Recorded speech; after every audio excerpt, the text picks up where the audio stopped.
زي راديو دمፅ أمريكا راديو دمፅ أمريكا قدام سنبتن بساتلايت بنايل سات زمحلالفو مدب جميرو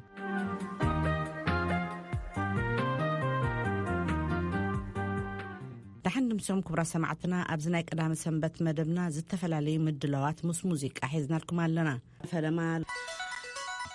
መንግስቲ ኤርትራ ቅድሚ 18 ዓመታት ዝኣሰሮምን ዝሰወሮምን 11 ፖለቲካዊ መራሕትን 17 ጋዜጠኛታትን ክፈትሖም ኣምነስቲ ኢንተርናሽናል ፀዊዑ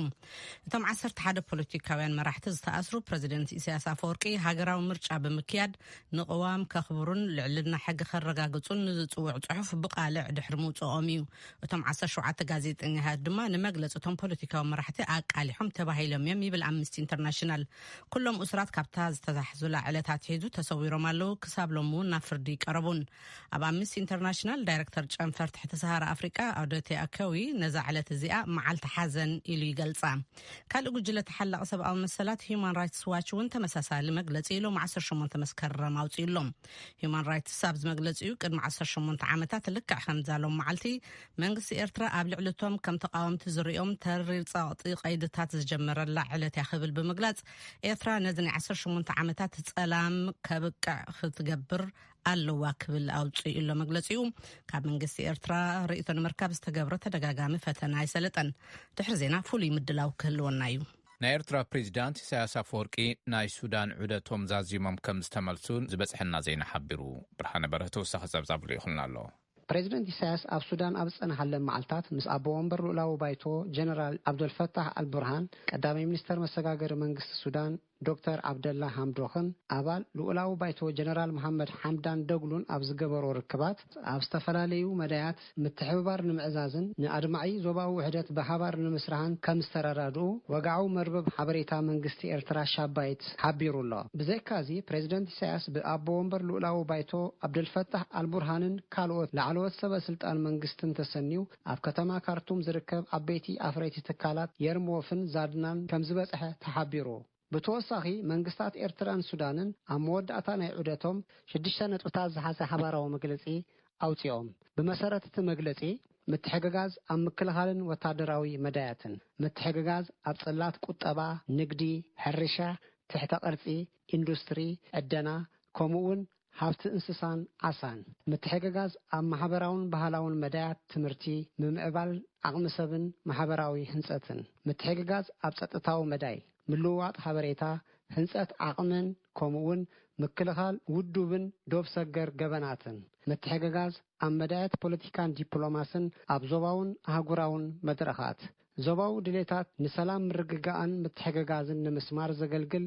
ዞባዊ ምትእኽኻብ ንምቋም መስራሕ ተግባራውነት ናይ ስምምዕ እዚ ንምርግጋጽ ሽማግለ ክቀውም መምርሒ ተዋሂቡ ይብል ኣብ ካርቱም ዝተገብረ ስምምዕ ፕሬዝደንት ኢሳያስ አፈወርቂ ካብ 8 መስከረም ክሳብ 13 መስከረም 2019 ኣብ ሕቡራት ኢሚራት ዓረብ ናይ ስራሕ ምብጻሕ ከም ዘካየደን ምስ ወራስ ዓራት ሕቡራት ኢሚራት ዓረብ ሼኽ መሐመድ ቢን ዛይድ አልናህያይን ካልኦት ሰበስልጣንን ኣብ ክልተኣውን ዞባውን ጉዳያት ከም ዝተዘራረቡ እቲ ካብ ሻባይት ዝተረኽበ ሓበሬታ የመልክት ብርሃነ በርሀ ንድምፂ ኣሜሪካ ካብ ኣስመራ ኢትዮጵያ ናይ ምንኣስ ልምዲ ንደቅና ኣይነውርስን ክብሉ ቀዳማይ ሚኒስተር አብይ አሕመድ ተዛሪቦም እቶም ቀዳማይ ሚኒስተር ኣብ ዝሓለፈ መወዳእታ ሰሙን ኣብ ክልል ደቡብ ኣብ ዞባ ከፋ ከተማ ቦንጋ ምስ ህዝቢ ኣብ ዝተዘራረብሉ እዋን መንግስቶም ኩሎም ተኸባቢሮም ዝነብሩላ ዓባይ ሃገር ንምህናጽ ከም ዝሰርሕ ተዛሪቦም ምስቶም ቀዳማይ ሚኒስተር ዝተጓዓዘ ሪፖርተር እስክንድር ፍሬው ዝለኣኾ ጸብጻብ ምንያ አፈወርቂ ክተርቦያ ቀዳማይ ሚኒስተር አብይ አሕመድ ካብ ህዝቢ ድሙቕ ኣቀባብላ ተገይሮሎም ኣሎ ብፍላይ ኣብ ቦንጋ ስታዲየም ዝተገብረሎም ኣቀባብላ ፍሉይ ነይሩ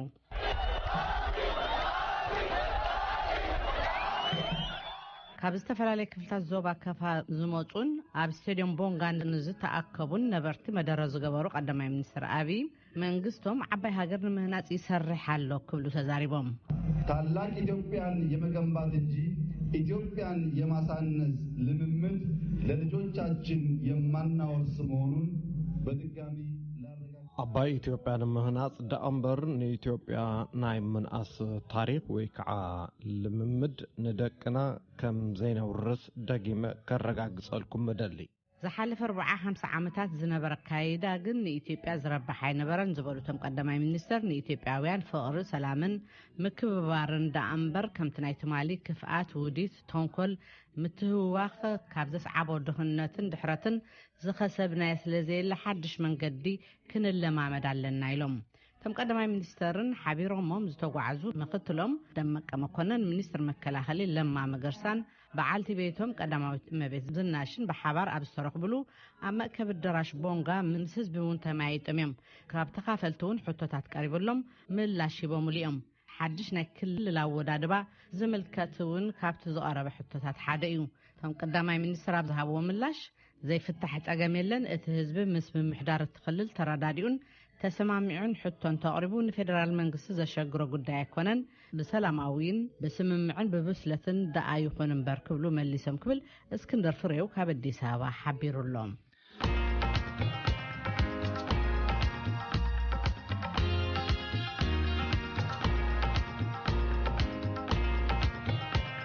እዚ ተከታተሉ ዘለኹም ሬድዮ ድምፂ ኣሜሪካ መደብ ቀዳሚ ሰንበት እዩ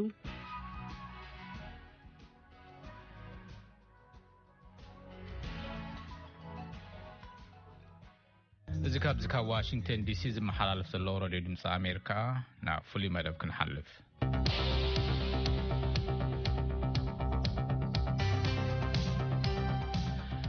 መንግስቲ ኤርትራ ነቶም ንምሕደራ ፕሬዝዳንት ኢሳያስ አፈወርቂ ነቂፍኩም ተባሂሎም ቅድሚ 18 ዓመታት ዝተኣሰሩን ዝተሰወሩን 11 ፖለቲካዊ መራሕትን 17 ጋዜጠኛታትን ክፈትሖም ኣምነስቲ ኢንተርናሽናል ፀዊዑ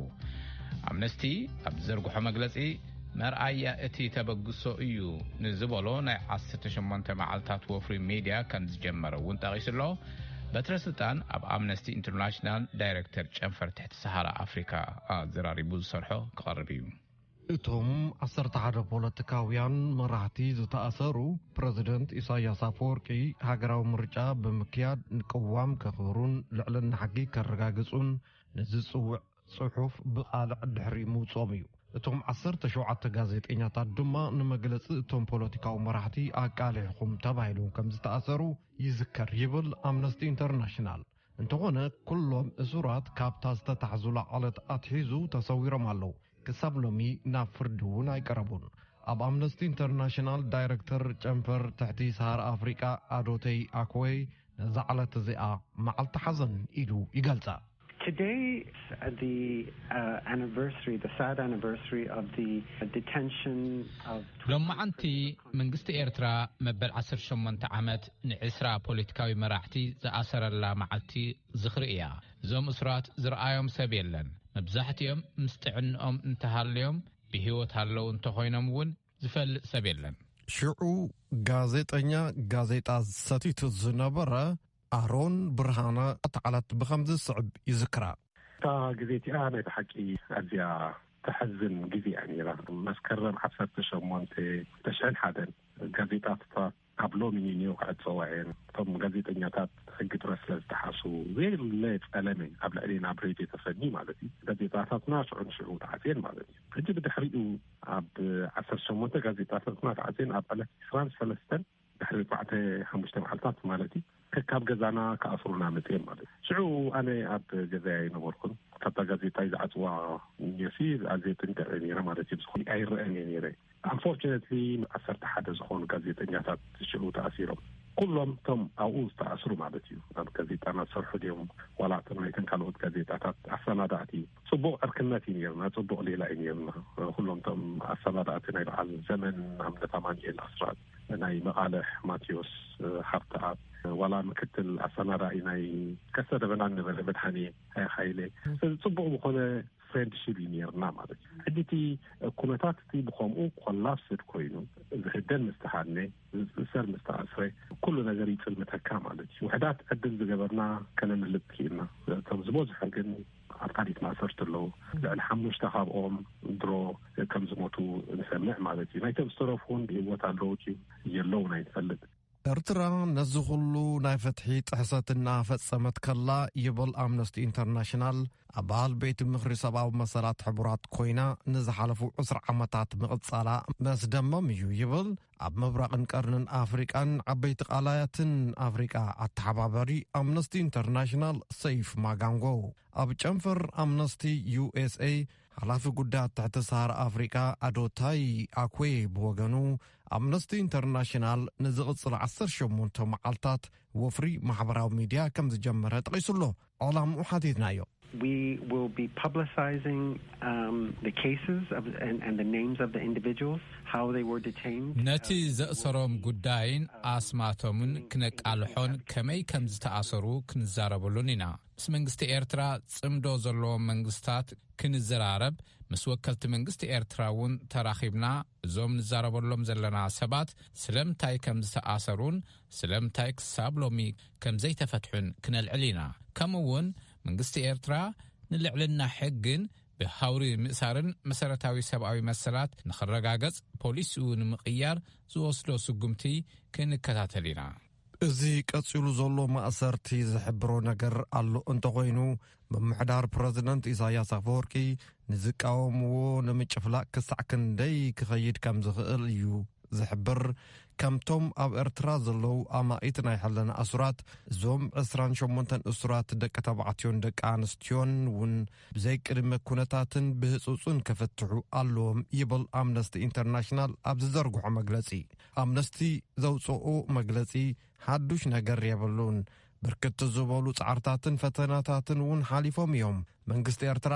ኣብ ቤት ምኽሪ ሰብኣዊ መሰላት ሕቡራት ሃገራት ኣብ ባይቶ ሕቡራት ሃገራት ኣብ ሕብረት ኣፍሪቃን ካልኦት ዞባውን ዓለም ለኻውን ውዳበታትን ይዋሳእን ይሳተፍን ኣሎ እንታይ ለውጢ ክነምጽእ ኢና ኢልኩም ኢኹም ተስፋ ጌርኩም ኢልናዮ ንኣዶታይ ኣኽዌ We do believe that the situation in the region has changed dramatically. The changes and reforms that are being initiated in Ethiopia. ኩነታት እቲ ዞባ መሰረታዊ ለውጢ ኣርእዩ እዩ ኢልና ኢና ንኣምን ኣብ ኢትዮጵያ ዝተኣታተወ ለውጥን ተሃድሶን ስለምንታይ ኣብ ኤርትራ ዝተለወጠ ነገር ኣይተረኣየን ዝብል ሕቶ ንክልዓል ሓጊዙ እዩ ብዛዕባ እቶም እሱራት መዝርራብና ክንቅጽሎ ኢና ሎሚ ንከም በዓል ኣስቴር ፍስሓጽዮን ኣስቴር ዮሃንስን ጴጥሮስ ሶሎሞንን ካልኦትን ኢና ንዝክር ዘለና ዝበል ኣምነስቲ ኢንተርናሽናል እዞም ሰባት እዚኦም ተረሲዖም ከም ዘይተርፉን መንግስቲ ኤርትራ ንረዘንቲ ሕቶታት ክምልስ ጸቕጢ ክሕይሎን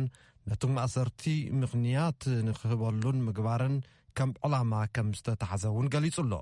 ንመንግስቲ ኤርትራን ትካላቱን ግብረ መልሲ መግለጺ ኣምነስቲ ኢንተርናሽናል ክንረክብ ዝገበርናዮ ተደጋጋሚ ጻዕርታት ኣይሰለጠን እንተኾነ ካብ ሕሉፍ ርእቶታትን መግለጽታትን እዞም መራሕቲ ፖለቲካን ጋዜጠኛታትን ብኽሕደት ዝጥርጥሮም ከም ዝኾነ ይገልጽ እዩ ብዛዕባ ዝጥርጠሩሉ እንታይ መበልካ ኢልና ሓቲትናዮ ንኣዶታይ ኣኩዌ ኣምነስቲ ኢንተርናሽናል ቅድሚ 6 ዓመት 20 ዓመት እዋን ነጻነት ግን ሓርነት ዘይብሉ ዝብል ሰፊሕ መግለጺ ከም ዘውፅአን ኣብ ኤርትራ ገበን ፈጺምካ ዘብሉ ነገራት ካብ ሃገራዊ ኣገልግሎት ንኽተምልጥ ምፍታን ናይ የህዋ ምስክር ምዃን ኣባል ስድራኻ ካብቲ ሃገር እንተወፂኡን ዝብሉ ይርከብዎም ብኣህጉራዊ መዐቀኒ ንሓደ ሰብ ቅድሚ ገበነኛ ምባልካ ናብ ቤት ፍርዲ ክትቕርብ ግድን እዩ ምስ በለ These people have not even had that fair hearing and so the government I think cannot እዞም ንዛረበሎም ዘለና እሱራት እቲ ዝነኣሰ እዋን ቤት ፍርዲ እውን ኣይረኸቡን ስለዚ መንግስቲ ኤርትራ መስርሕ ቤት ፍርዲ ከየማልአን ጠበቓ ኣብ ዘይረኸቡሉን ኩነታት ክጥቅኖም ኣይግባእን ስለዚ እቲ ጸቕጢ ኣብ ልዕሊ መንግስቲ ኤርትራ እዩ ዝዓልብ ክፈትሖምን ንዘፈር ፍትሒ ክቕይሮን መሰል ምውዳብን ምእካብን ከኽብርን ንመሰረታዊ ሰብኣዊ መሰላት ከኽብርን ይግባእ እዞም ዝተኣስሩ ሰባት ፈጺሞሞ ዝበሃል ማዕረ ሁከትን ዓመፅን ዝረኣይ ኣይኮነን ምኽንያቱ እቲ መንግስቲ ይኸደሉ ዝነበረ ኣንፈት ስለ ዘጨነቖም እዮም እምነቶም ብጽሑፍ ገሊጾም ኣምነስቲ ዝዘርግሖ መግለጺ ምስ ማእሰርቲ ሚኒስተር ፋይናንስ ዝነበረ ኣቶ ብርሃን ኣብርሀ ዝተኣሰረሉ ቀዳማይ ዓመት እውን ተቓድየሎ ኣቶ ብርሃን ኣብርሀ ኤርትራውያን ስለ ዴሞክራሲያዊ ለውጢ ኢሎም ብሰላማዊ ኣገባብ ንኽቃለሱ ዝጽውዕ መጽሓፍ ድሕሪ ምውፅኡ ዓሚ ከምዛ ናይ ትማሊ ነበረ ዝተኣሰረ ብድሕሪኡ ብዛዕባኡ ኣይተሰምዐን ኣበይ ከም ዘለውን ኣይፍለጥን ከምቶም ካልኦት ናይ ሓለና እሱራት አቶ ብርሃን አብርሃውን ካብ ዓለም ኣብ ዝተገለለ ምስጢራዊ ስፍራ ተታሒዙ ከም ዘህሉ ዝጠቐሰ አምነስቲ ኢንተርናሽናል ስድራ ቤቱ ብዛዕባ ሃለዋቱ ድዩ ብዛዕባ ኩነታት ጥዕንኡ ደሃይ ከም ዘይብሎም እውን ይገልጽ። አምነስቲ ኢንተርናሽናል ናይ ሕልና እሱራት ክብሎም ዝኸኣለ ስለምንታይ ከም ዝኾነ ዝተሓተተ ኣዶታይ ኦኩቤይ ናይ ሕልና እሱራት ክብሎም ዝኸኣለ ይብል ሰባት ፖለቲካዊ መርገጺኦም ብሰላማዊ አገባብ ክገልጹ ከለዉ ዝወርዶም ማእሰርቲ እዩ በለ። እዚ ሰብኣውን ፖለቲካውን መሰል እዩ ኣብ ቻርተር ሰብኣዊ መሰላት ሕብረት አፍሪቃ ዝተወቀጠ እዩ። መንግስቲ ኤርትራን ካልኦት መንግስታትን ነዚ ጎነፃዊ አገባብ ንዘይስዕብ አገባብ ቃልስን ክቕበሉ ዘግድዱ አድማሳዊ መትከላት ከኽብሩ ይግባእ። እዚ እዩ ኣብ ኤርትራ ዕለታዊ ይጠሓስ ዘሎ በለ ኣዶታይ አኩዌይ። ጋዜጠኛታት ቅድሚ 18 ዓመት ክእሰሩ ከለዉ ኣሰናድኣ ጋዜጣ ሰቲት ዝነበረ ኣሮን ብርሃነ ብዛዕባ ሃገሩ ከምዚ ይብል። ኩሉ ዝግበር ስራሕታት ኤርትራ ብዓይኒ ናይ ኢንተርናሽናል ኮሚኒቲ ክትሪኦ ከለኻ ኣይቅቡሉን። ሕጂቲ መንግስቲ ዝኾነ ይኹን ኣብቲ ሃገር ዝግበር ሓበሬታ ድሕሪ እንደገወፂ ከም ዘቃልዖ ይፈልጥ ማለት እዩ። ከምኡ ስለ ዝኾነ ኢኻ ብዛዕባ መናብሮ ህዝቢ ትምህርትታት እንታይ ይመስል፣ እቲ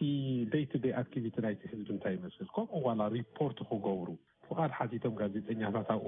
ናይ ደገ ጋዜጠኛታት ኢና ንዛረብ ዘለና ማለት እዩ እንተዝኸዱ እስቲል ነቲ መንግስቲ ሓደ ዓብዪ ትረት እዩ። ምክንያቱ ንጋዜጠኛታት ናይ ደገ ኾኑ ናይ ውሽጢ ብዓይኒ ጥርጥራ እዩ ዝርኦም፣ ከም ሰለይቲ እዩ ዝርኦም። ከምዚ ዓይነት ሜንታሊቲ ዘለዎ ስርዓት ድማ ብሕጂ ከምኡ መንገዲ ከፊቱ ናይ ካልኦት ጋዜጠኛታት ነፃ ኮይኖም ኣብኡ ክሰርሑ ፍቅድ ኢልካ ዘይሕሰብ እዩ ማለት እዩ። ዓለም ምስቶም ግዳያትን ምስ ስድራ ቤቶምን ንኽትውግን መፀዋዕታ ዘቕረበ አምነስቲ ኢንተርናሽናል ሰበስልጣን መንግስቲ ኤርትራ ብህፁፅን ብዘይገለ ቅድመ ኩነትን ንእሱራት ክፈትሖም ዓቲቶሎ።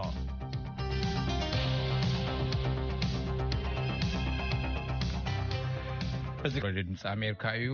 ዘረባና ካብ መንግስቲ ኤርትራ ርእይቶ ንምርካብ ዝተገብረ ተደጋጋሚ ፈተነ ኣይሰለጠን ንዝምልከቶም ሰበስልጣን ሚኒስትሪ ወፃኢን ሚኒስተር ዜናን ኤምባሲታትን ግብረ መልሲ መግለፂ አምነስቲ ኢንተርናሽናል ክህቡና ሓቲትና ፈቃደኛታት ኣይኮኑን። እንተረኺብና ክነቕርበልኩም ኢና።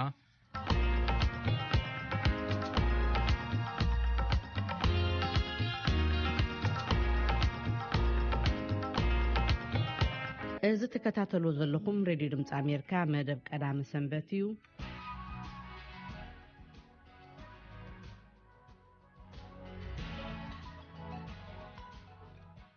ውድብ ማሕበራዊ ፍትሒ ንዜጋታት ኢትዮጵያ ኢዜማ ፕሮግራሙ ንምልላይ ኣብ ከተማ መቐለ ህዝባዊ ኣኼባ ኣካይዱ ነይሩ። ኣብቲ መድረክ ዝነበሩ ተሳተፍቲ ሕቶውን አልዒሎም ምላሽ ድማ ተዋሂቦም ኣሎ ይብል ነቲ ኣኼባ ዝተኸታተሎ ሙሉጌታ ጽባሃ ሒዙልና ኣሎ። ካብ ዝምስረት 3 ወርሕ ዝገበረ ማሕበራዊ ፍትሒ ንዜጋታት ኢትዮጵያ ኢዜማ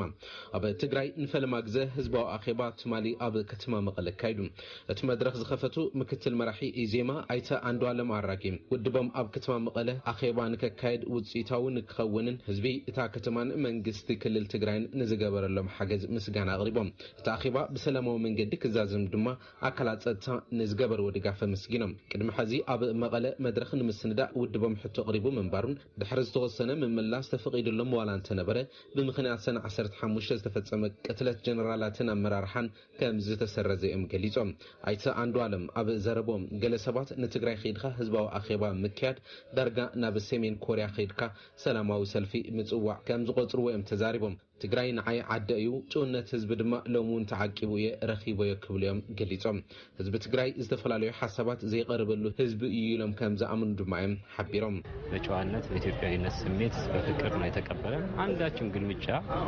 አልደረሰብንም። መሰዳደቡም ቢሆን ከመጣም በኋላ በጨዋነት በኢትዮጵያዊ ስሜት በፍቅር ነው ተቀበሉና ዋላ ሓደ ሰብ ብጎና ዓይኑ ኣይርአየናን። ኣካላት ምምሕዳር ይኹን ናይ ፀጥታ ሰባት ብጽቡቕ እዮም ተቐቢሎምና። ማዕኸና ዜናውን ንዓኹም ሓዊሱ ብጽቡቕ ይኹም ተቐቢልኩምና። እዚ ሓቂ ስለ ዝኾነ ክንምስክር ይግባአና። ኣብ ውሽጢ ኢትዮጵያ ዝተፈለየ ሓሳብ ዘይሰምዐ ህዝቢ እንተሃልዩ ህዝቢ ትግራይ። ስለዚ ህዝቢ ትግራይ ካብ ፍርሒ ምስ ወፀ ብዙሓት ሓሳባት ከውፅእ እዩ። ብዙሕ ሓሳብ ከድምፅ እውን ድሌት ኣለዎም። ብዛዕባ ኢትዮጵያውነቱ ብዛዕባ ታሪኹን ወገኑን እውን ብዙሕ ዝዛረቦም ነገራት ኣለዎም እዚ ህዝቢ ክስማዕ ዕድል ዘይረኸበ እዩ ተቃወምቲ ውድባት እውን ከም ድላይም ዘይተኻትዕሉ ከባቢ እዩ ኣብ ካልእ ከባቢታት ኢትዮጵያ እውን ከምዚ ዋላ ተኾነ ኣብ ትግራይ ግና እዚ ዝገደደ እዩ ስለዚ ኣብ ትግራይ ብዙሕ ስራሕ ትፅቢት ይግበረልና እዮም ኢሎም ኣብቲ መድረክ ዝቀረቡ ርእቶታት ነቐፌታ ዝበዝሖም ምንባሩ ዝገለጹ ኣይተ አንዱ ዓለም እዚ ድማ ከም ፈላማይ መድረክ ትፅቢት ንገብሮ ኢሎም ኣብ 7 ወረዳታት ትግራይ ኢዜማ አባላት ከም ዝወደበን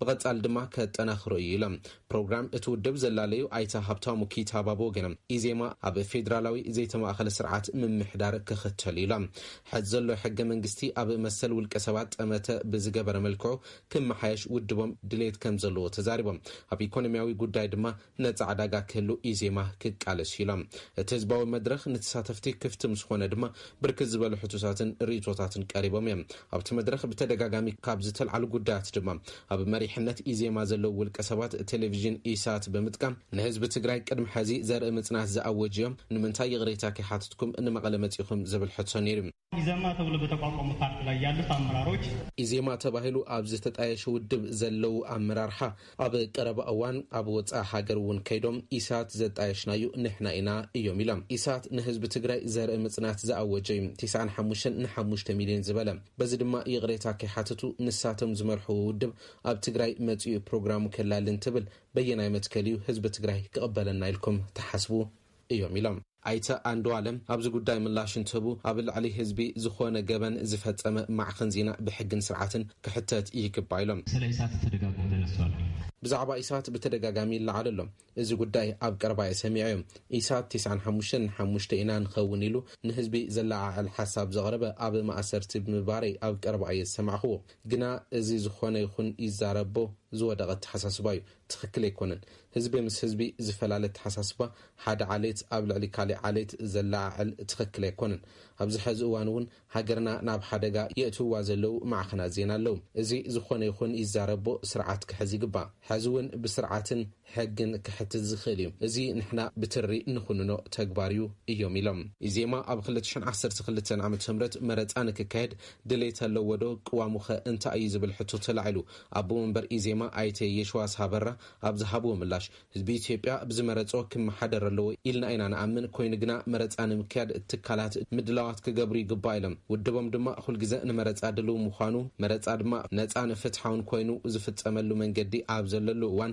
እቲ መረፃ ምክያድ ይግባእ ክብሉ ተዛሪቦም ስለዚ ኣብዚ ሕዚ እዋን ዘለው ድኹማት ትካላት ብምጥንኻር ኣብ ግዚኡ ዶ የርክብ ዝብል ስጋት ኣለና ኢና ዝበልና ኢሎም ኣይተ የሽዋስ ካሊእ ኣብቲ መድረክ ካብ ዝተልዓሉ ድማ ኢዜማ ናይ ዶክተር አብይ አሕመድ እዩ ይበሃል ዝብል ነይሩ ኣይተ አንዱ ዓለም እንትምልሱ ኢዜማ ናይ ዶክተር አብይ ዝብል ተቐባልነት ዘይብሉ ወረ እዩ ነዚ ውድብ ንምስራት ኣብ ቤት ማእሰርቲ እንተለና ገና ዶክተር አብይ ናብ ስልጣን ቅድሚ ምምጾም ኢና ሓሲብና ኢሎም ኣይተ አንዱ ዓለም ብዛዕባ ኣብቲ መድረክ ዝተልዓሉ ሕቶታትን ትዛረቡ ልክዕና ብግልጽ ነጊርኩምና ኣይሓደግኩምልናን እዚ ድማ ዝግባእ እዩ ኢሎም ሃገር ዝህነጽ ብዘተን ብህዱእ መንፈስ ዝካየድ ክትዕን ብምዃኑ ብዝሰልጠነ መንገዲ ክንጓዓዝ ይግባአና ክብል ድማ ተዛሪቦም ሬድዮ ድምፂ ኣሜሪካ ሙልጌታ ጽብሃ መቐለ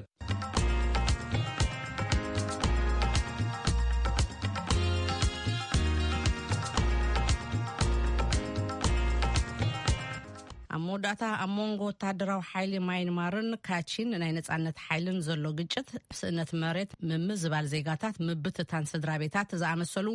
ቁጠባዊ ጸገማት ይፈጥር ምህላው ይግለጽ ኣሎ ብዙሓት በርማውያን ደቂ ኣንስትዮ ናብ ጎረቤት ሃገር ቻይና ብምኻድ ንዘይ ሕጋዊ ምስግጋር ሰባት ግዱድ መርዓን ይቃልዓ ምህላውን ብተወሳኺ ይግለጽ ኣሎ ስቲቭ ሳንፎርድ ምስተሓለቕ መሰላት ጉዳያት ግጭት ሰሜን ማይንማር ዘዳለዎ ሪፖርት ዊንታ ኺዳነ ሒዛቶላ ኣብ ሰሜናዊ ክፋል ማይንማር ዝርከቡ ስራሕ ዘይብሎም ብኣሽሓት ዝቁጸሩ ካብ መነባብሮኦም ዝተመዛበሉ ስድራ ቤታት በብግዚኡ ኣታው ንምርካብ ናብ ቻይና ይስደዱ እቲ ኣብ 2015 ዝተዛዘመ ሓደ ቆልዓ ሙላድ ዝብል ፖሊስ ቻይና ድማ ቀንዲ ጠንቂ ምዃኑ ይግለጽ ምክንያቱ ኣብቲ ሃገር ቁጽሪ ደቂ ተባዕትዮ ካብ ቁጽሪ ደቂ ኣንስትዮ ኣዝዩ ዝበዝሐ ብምዃኑ ብዙሓት ዝምርዓወን ወይ ዝወልዱለን ደቂ ኣንስትዮ ካብ ጎረቤት ሃገራት ንምምጻእ ይግደዱ ዝበዝሐ ግዜ ድማ ኣብቲ ኣፋፊ ኩነታት ዘለዋ ንሓደጋ ይቃልዓ ስማ ክትገልጽ ዘይደለየት ሓንቲ ጓል ኣንስተይቲ ብመገዲ መሓዙታ ስራሕ ንምርካብ ናብ ቻይና ቻይና ምምጻን ድሕራ ግን ሓለዋት ኣጥፊያ ጁሖ ከም ዝተታሕዘትውን ትገልጽ